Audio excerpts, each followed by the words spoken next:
एक दफा का जिक्र है कि सुल्तान ने अपनी रियाया की ईमानदारी आजमाने के लिए भेस बदला और जंगल में निकल गया, जहां जैद और कबीर नाम के दो लखारे लकड़ियां काट रहे थे।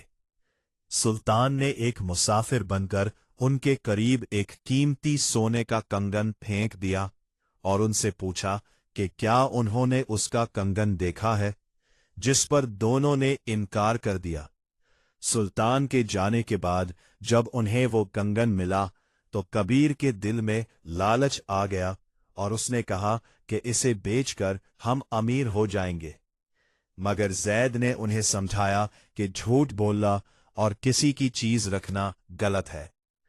कुछ देर बाद जब सुल्तान अपने असली रूप में सिपाहियों के साथ वहां से गुजरा और कंगन का पूछा, तो कबीर ने फिर झूठ बोला कि उसके पास कुछ नहीं है। लेकिन जैद ने सच बोलते हुए बादशाह को बताया कि कंगन कबीर ने छुपा रखा है और वो इसे वापस नहीं कर रहा था। सुल्तान ने कबीर की लालच और झूठ पर सख्त गुस्सा होते हुए उसे गिरफ्तार करवा लिया, उसकी तमाम अशरफियां ज़ब्त कर लीं और उसे सजा दी, जबकि जैद की सच्चाई और ईमानदारी से खुश होकर उसे अपनी सुल्तानत में बड़ा ओहदा और ढेरों इनाम दिया।